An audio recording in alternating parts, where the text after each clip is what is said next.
I had exactly $6,412.83 left in my checking account when my brother's fiancé sent me a spreadsheet titled Family Contributions Final. I opened it from a plastic chair in the oncology wing while my left leg twitched from too much coffee and not enough sleep.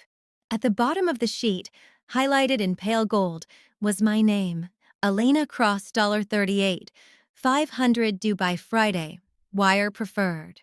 Two tabs were locked. One was called Venue Recovery. The other was simply labeled Trust.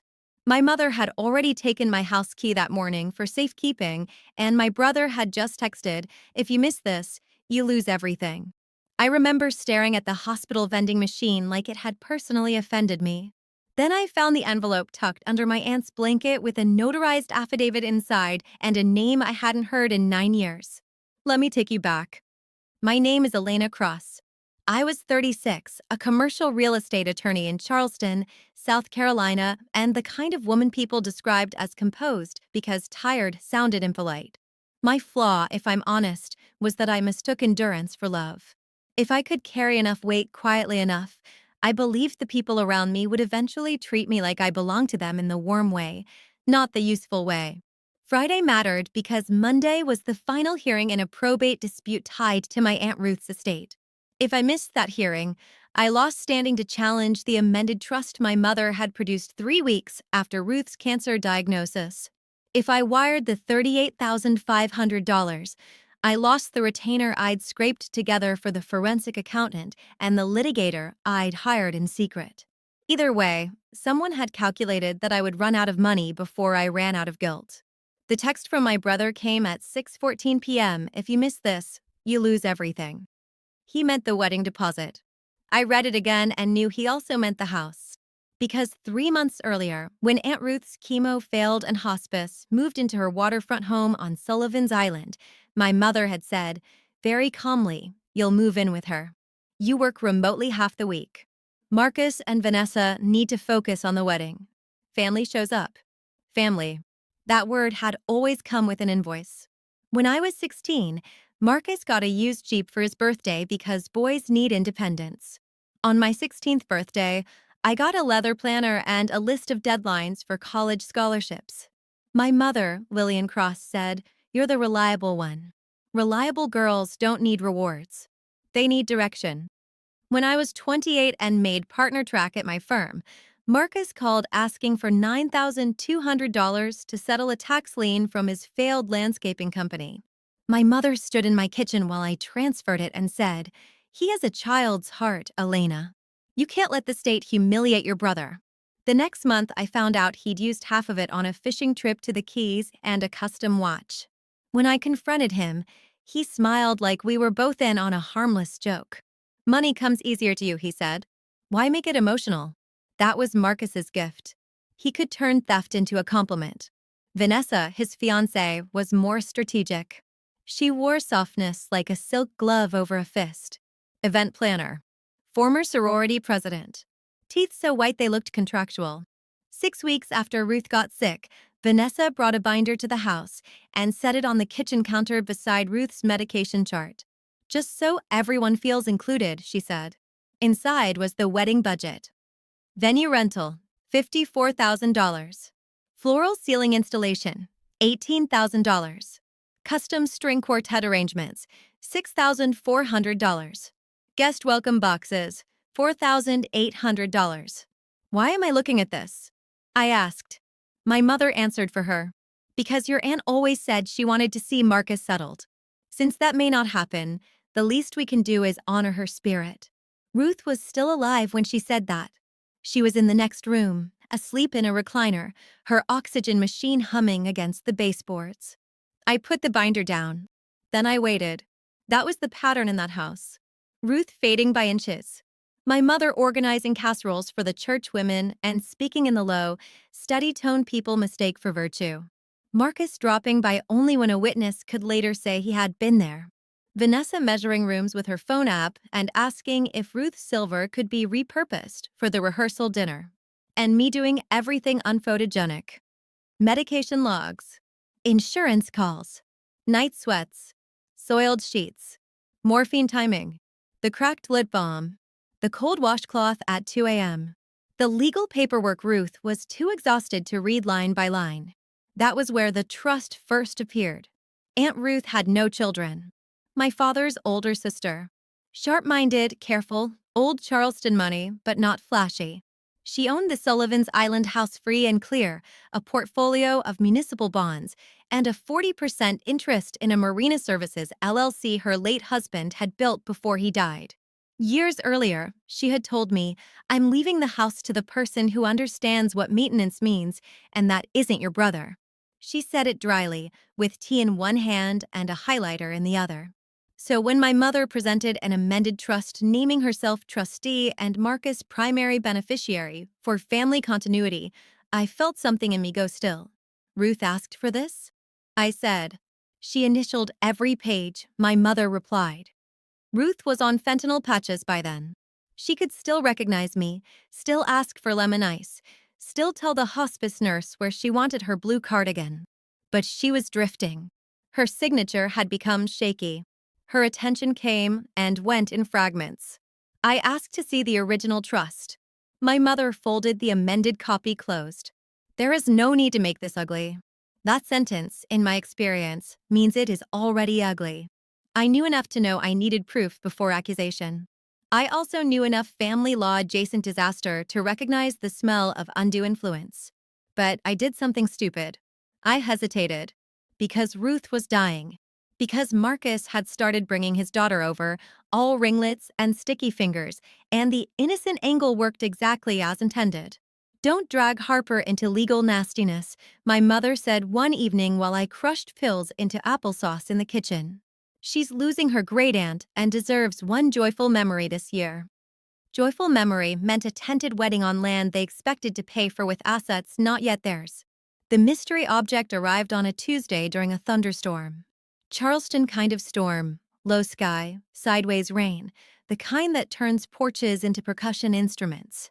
I'd just gotten Ruth settled after a rough breathing spell when the hospice aide handed me a large cream envelope she found between the pages of Ruth's old bridge score notebook. It was addressed in Ruth's hand. "Elena, open only if Lillian starts managing me like paperwork." Inside was a notarized affidavit signed 8 months earlier by Ruth and witnessed by her banker and pastor. It stated, plainly, that she intended her home and personal brokerage account to pass to me, her marina interest to be placed in an irrevocable education trust for Harper, and a separate cash bequest to Marcus upon completion of a debt management plan, so he cannot burn through grief the way he burns through everything else. There was also a sticky note in Ruth's handwriting, "Check cedar chest." Bottom folder. The second folder changed everything. In the cedar chest at the foot of Ruth's bed, beneath old quilts and a packet of Christmas cards, I found 2 manila folders and a USB drive taped to the underside of the lid. The first folder held copies of the original trust. The second held printed emails between my mother and Vanessa discussing timing the amendment before sedation increases and keeping Elena busy with meds and nurse rotations. Vanessa had written, "If Elena sees the marina schedule, she'll know Ruth didn't intend Marcus to touch operating assets." My mother responded, "Leave Elena to me. She confuses duty with loyalty." I sat on the floor with those pages in my lap and listened to the rain hit the windows. There it was. Not confusion. Not family disagreement. Intent.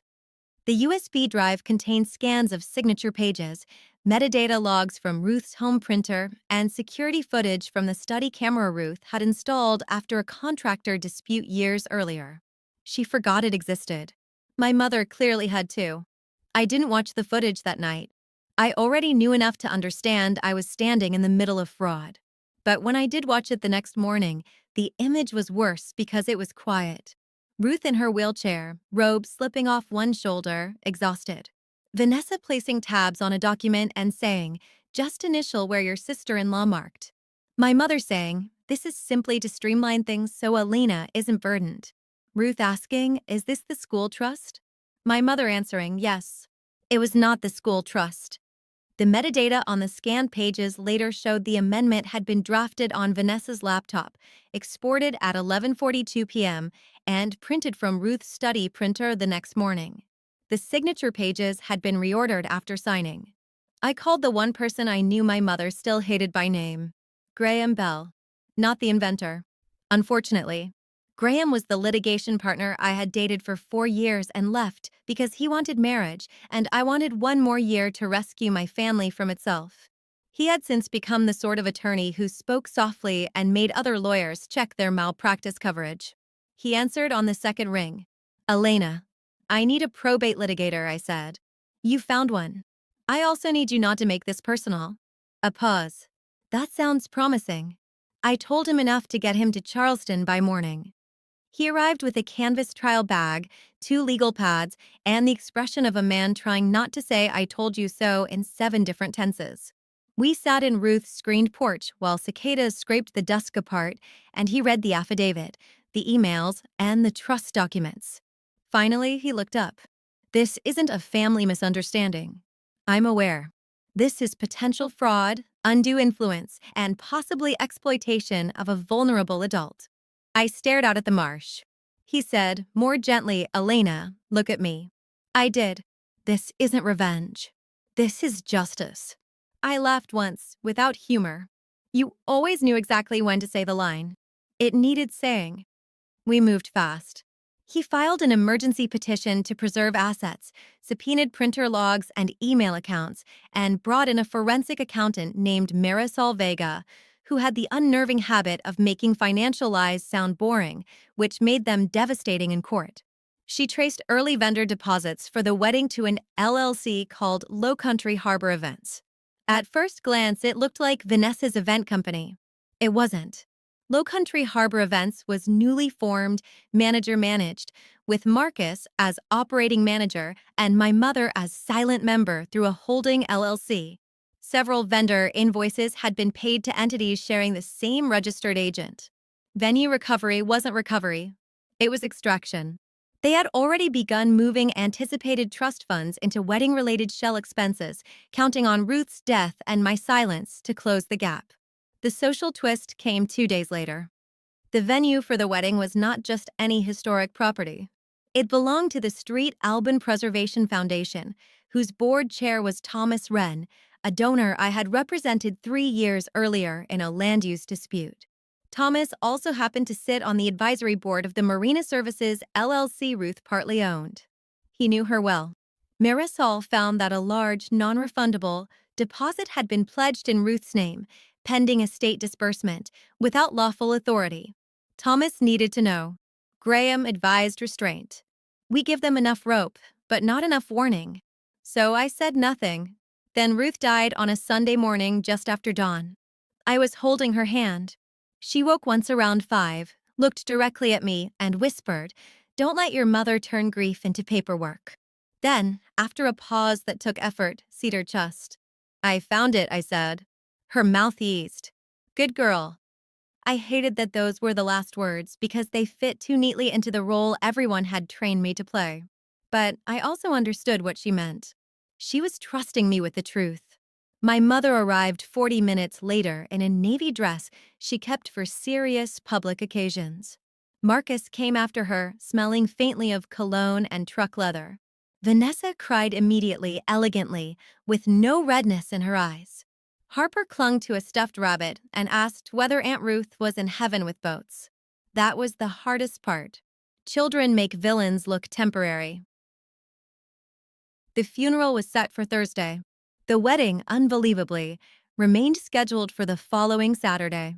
Ruth would have wanted joy, my mother said at the dining room table while discussing catering counts over a condolence tray.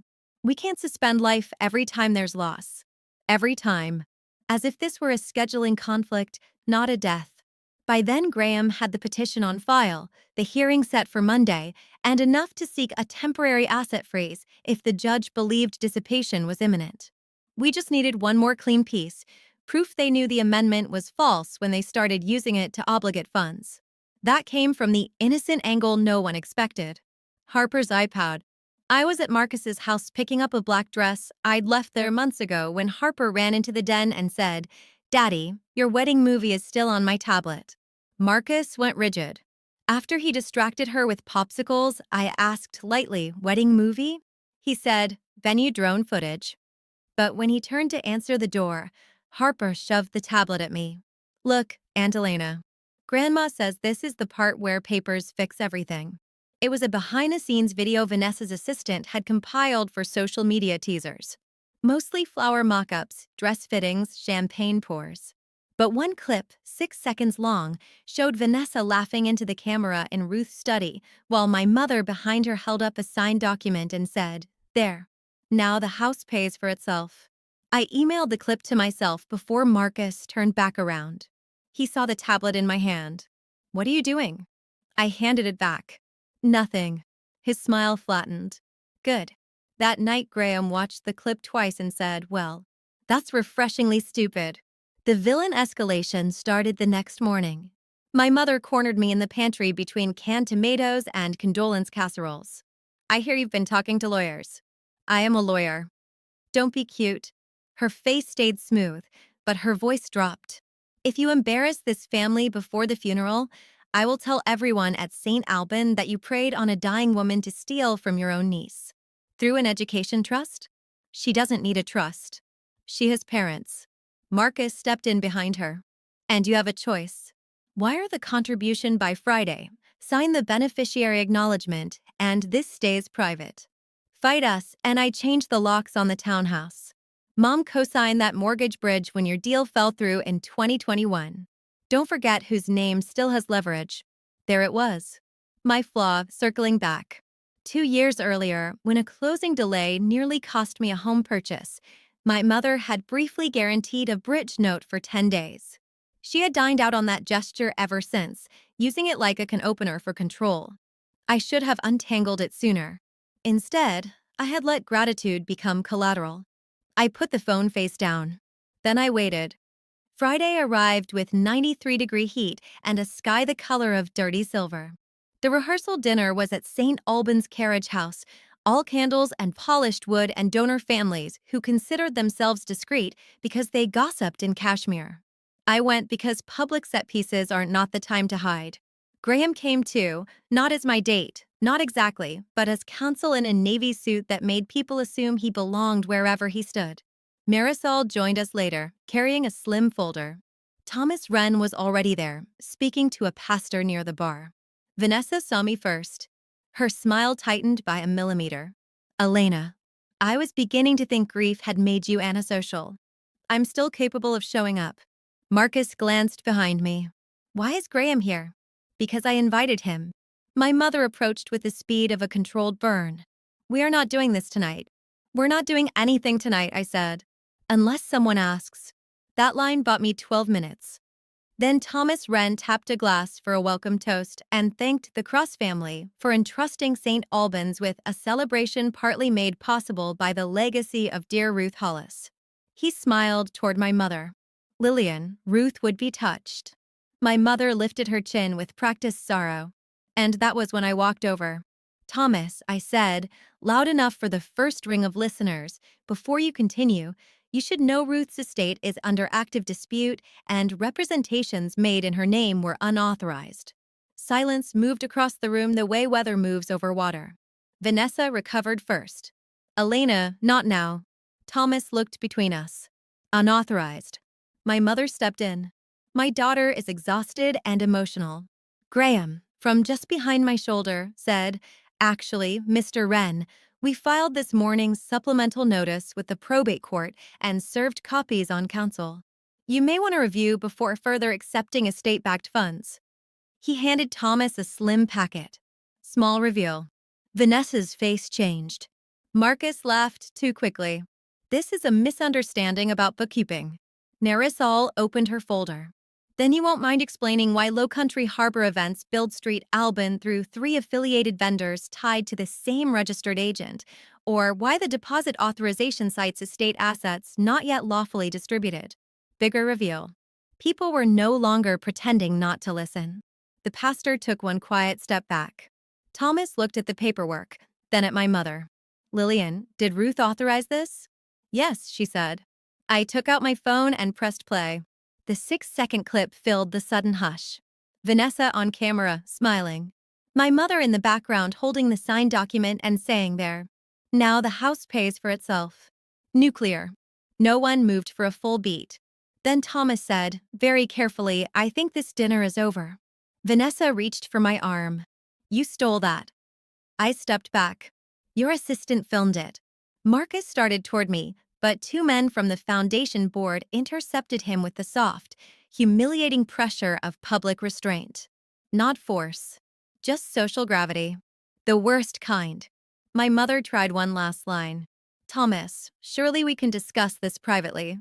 Thomas folded the packet. Any discussion from this point forward will include counsel. And until this is resolved, St. Alban is suspending access, vendor entry, and all event privileges tied to this reservation. Vanessa looked like someone had unplugged her bloodstream. Outside, thunder rolled over the harbor. Location twist. Right on cue. By midnight, a summer storm had flooded the lower roads, and every florist truck scheduled for Saturday rerouted or canceled. Even if they had kept the venue, the setup would have collapsed. But they didn't keep it. At 8:10 a.m. Saturday, Graham obtained an emergency temporary restraining order preventing transfer, encumbrance, or expenditure of disputed estate assets pending Monday's hearing. Asset freeze. Clean and immediate. Sheriff's service was completed while Vanessa was still in her robe at the hotel suite they could no longer pay to extend. My mother called me 14 times. Marcus sent one text, "You ruined my life." I replied, "No." I documented it. Monday morning, the probate courtroom was colder than it needed to be. I wore a charcoal suit and a pair of low heels because I intended to be standing for a long time. My mother sat at the respondent's table in cream, rosary wrapped once around her wrist like optics. Marcus looked puffy and underslept. Vanessa was not a party, but she sat in the second row behind their counsel with a notebook she never opened. Judge Helena Baird had little patience for performative grief and even less for sloppy fraud, which helped. Graham led with the original trust, the affidavit, the printer metadata, and the study footage. Marisol explained the LLC shell structure, the affiliated vendors, and the attempted use of disputed assets to satisfy wedding expenditures. Thomas Wren testified that representations were made to the foundation in Ruth's name without verified authority. The pastor confirmed Ruth had discussed an education trust for Harper months before the amendment appeared. Then came the canary clause twist. Buried in the original trust, drafted by Ruth's longtime estate lawyer, was a fraud carve-out provision attached to any attempted amendment executed during certified medical vulnerability. If any beneficiary or fiduciary procured assets through deception, that person's beneficial interest converted automatically to $1 and litigation costs could be charged against their share. Ruth had inserted it after an ugly dispute in her late husband's family 15 years earlier. My mother's lawyer clearly had not found it in time. When Graham read it into the record, the courtroom went silent. My mother actually turned to look at Marcus, and that was the first honest expression I'd seen on her face in years. Fear not of moral failure, but of consequence. The judge reviewed the study video twice. Then she asked my mother, Mrs. Cross, when Ms. Hollis asked whether the document was the school trust, "Why did you answer yes?" My mother's hands tightened. She was confused. Judge Baird said, "The question was not whether she was confused. The question was why you said yes." No answer. Marcus took the stand and tried charm, then injury, then selective memory. It went badly. Under cross, Graham walked him through the Lowcountry Harbor Events filings, his operating authority, and a series of text messages in which he told Vanessa, "Once house clears probate, we reimburse everybody and Elena can sulk in a condo somewhere." Graham asked, "Who is everybody?" Marcus said nothing. Graham repeated, "Who is everybody?" Marcus muttered, "Family." Graham nodded. "Not Harper." "No, not Miss Hollis." "No, your family, meaning you, your mother, and your fiancé." Marcus stared at the table. By 3:40 p.m., Judge Baird had heard enough. She invalidated the amendment pending final adjudication, suspended my mother as acting fiduciary, appointed a neutral temporary trustee, froze all disputed distributions, and referred the matter to the county solicitor's office for review of elder exploitation and fraudulent filing. She also enforced the Canary Clause provision conditionally, subject to final findings, which meant my mother's and Marcus's expected interests effectively evaporated into litigation exposure. $1 each. Vanessa cried in the hallway afterward, not because she loved Marcus, I think, but because she had finally done the math. Without estate money, without venue, without donor cover, without social momentum, she was engaged to a man with debts, a paused business account, and a public record. By Thursday, she had moved out of his townhouse. By the end of the month, the solicitor's office declined criminal charges for lack of appetite and timing, but supported civil sanctions, and the probate court later approved surcharge penalties, repayment orders, and a permanent bar preventing my mother from serving as fiduciary over Ruth's charitable trust.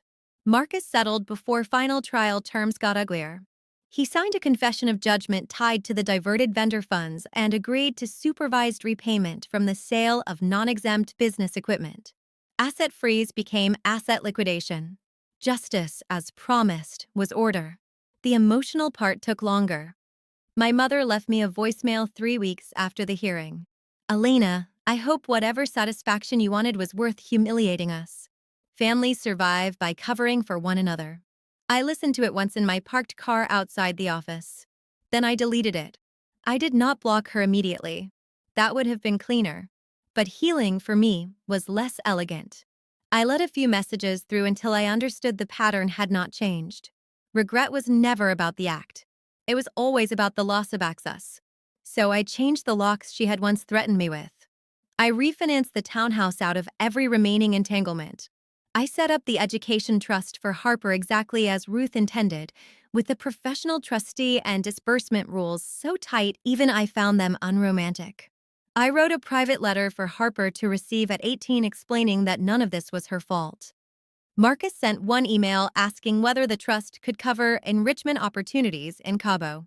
The trustee responded with 2 words: "It cannot." 1 year later, I stood on the back porch of Ruth's old house, now legally mine under the restored trust, and watched a maintenance crew repair the dock pilings before storm season. The Marina LLC had been restructured, professionally managed, and was finally profitable in the boring, dependable way Ruth would have liked. Harper's Education Trust had grown.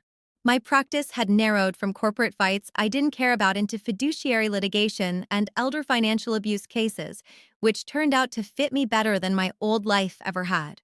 Graham and I were careful this time. No dramatic reunion. No airport sprint. Just coffee, then dinners, then one long walk after a hearing in Beaufort where he reached for my hand, and I let him keep it. Sometimes the softest repairs are the strongest ones. As for my mother, she moved into a smaller condo inland after legal fees and social fallout did their work. The church women still greeted her, but not with the same certainty. People who live by reputation often forget that reputation is a revocable license. Marcus eventually took a salaried operations job with a boat supply chain in Savannah. Last I heard, he complained that direct deposit made life feel controlled. I considered that progress. I still think about the spreadsheet sometimes. The gold highlighted number. The locked tab labeled trust. It had all seemed so large in that hospital chair, as if one more demand might actually define me. It didn't. What defined me was the moment I stopped treating access to me as a family entitlement. Boundaries are not cruelty. Documentation is not betrayal. And self-worth is not proven by how much damage you can survive without speaking. So if you're the one everyone calls reliable, generous, mature, understanding, ask yourself a harder question. When the bill comes, who always slides it toward you? And what would happen if, just once, you slid it back? That answer may cost you a version of your life. It may also save the real one. And if you've ever had to choose between keeping peace and keeping proof, tell me which one you chose. And subscribe for the next story.